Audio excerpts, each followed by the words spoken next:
You will spend your entire life trying to grow into the person you want to become. Yet most of what holds you back will come from one place you rarely want to look: inside yourself. Every dream you gave up on, every toxic habit you couldn't break, every time you said, "I'll start tomorrow," your progress wasn't blocked by the outside world. It was held back by an invisible force within you. You probably call it laziness. You might call it a lack of discipline. You tell yourself you just aren't strong enough.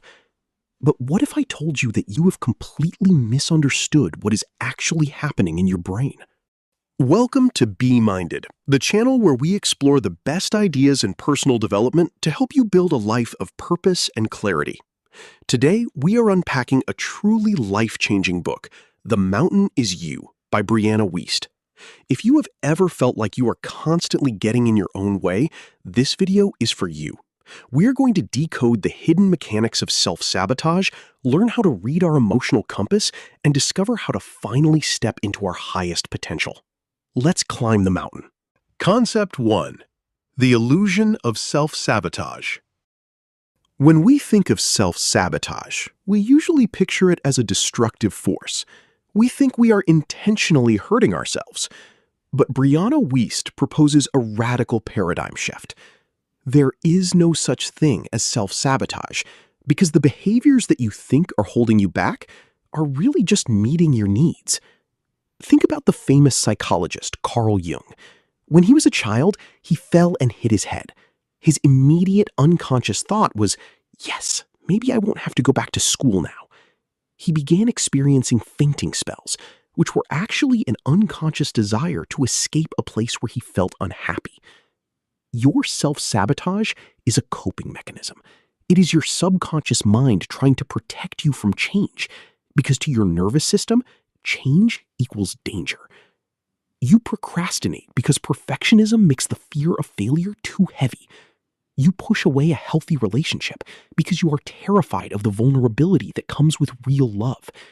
You stay disorganized because a chaotic space distracts you from the deeper work you are avoiding. To break this cycle, you must ask yourself, what hidden need is this destructive habit fulfilling? Write it down. Once you expose the hidden fear, the mountain loses its power over you. Concept 2. Decoding your emotional signals. Society has taught us to sanitize our emotions. We are told to stay positive, calm down, and move on. But when you silence your emotions, they don't disappear. They wait, they grow, and eventually, they shout. Your emotions are not obstacles. They are a compass. Anger shows you where your boundaries have been crossed and what you find unjust. Sadness is the natural response to losing something you loved. Jealousy is a cover-up emotion. It shows you exactly what you secretly desire for yourself. The hardest part of this journey is learning the difference between your intuition and your intrusive thoughts. Intuition is quiet, calm, and rational. Intrusive thoughts are loud, panicked, and usually jump to worst-case scenarios. Intuition helps you in the present.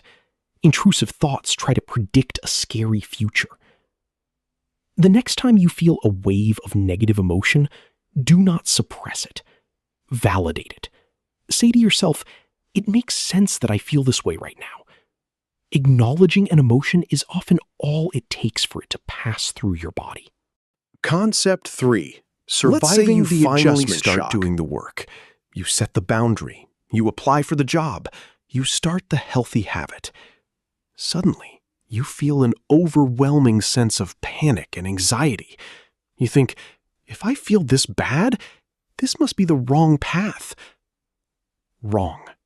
You are experiencing what Wiest calls adjustment shock. Anything new, no matter how positive, is uncomfortable until it becomes familiar. Your brain has a homeostatic impulse. It wants to pull you back to your baseline, back to the familiarity of your old struggles. Your new life is going to cost you your old one. It's going to cost you your comfort zone and your sense of direction. It's going to cost you relationships and friends. How do we survive this shock? Through micro shifts. Do not try to change your entire life overnight. If you want to build a new habit, do it for just 10 minutes a day. Drink 1 glass of water. Read 1 page. Over time, your brain will establish a new baseline of comfort without triggering a massive panic response. Concept 4. Releasing the past. You cannot climb your mountain while carrying a backpack full of rocks from your past. We hold on to the past because a part of us is still traumatized.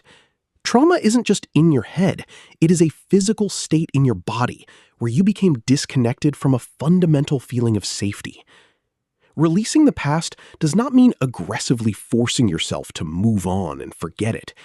It means going back to the younger version of yourself who was hurt and giving them the guidance and safety they never received. Wiest suggests a powerful visualization. Close your eyes, find the tension in your body, and follow it back to the memory where it started. Imagine your current healed self sitting next to your younger self, explaining that everything is going to be okay, and handing them the wisdom they need to survive that moment. You cannot change the past, but you can change the narrative you carry from it. Concept 5. Principles over inspiration. Motivation and inspiration are amazing, but they are fleeting. When the inspiration fades, what keeps you climbing the mountain? Principles. When you have life problems, you need life principles. More money does not solve money problems. Relationships don't make you good at relationships. A principle is an objective truth you build your life upon. If you don't have the principle of living below your means when you make $50,000, you won't magically have it when you make $500,000. To find your principles, you must reverse engineer your ideal future self. What does your highest self do every day? Ask yourself, what are you willing to suffer for? What would you do with your life if social media didn't exist? Build daily habits around those answers. As we reach the summit of this book, we arrive at the ultimate goal: self-mastery. Mastery is realizing that the years of discomfort you endured were not a punishment. They were your deepest inner self begging you to realize that you are meant for more. Self-mastery means you no longer wait for motivation. You act before you feel ready. It means you validate your own emotions instead of begging the world to understand you. It means you accept that the path forward requires you to be willing to be disliked by people who do not understand your growth. If I could summarize this entire philosophy into one sentence, it would be this: do not try to force your brain to ignore its fears. Learn to understand what those fears are trying to teach you and use them as the compass to rebuild your life. Thank you so much for watching Be Minded.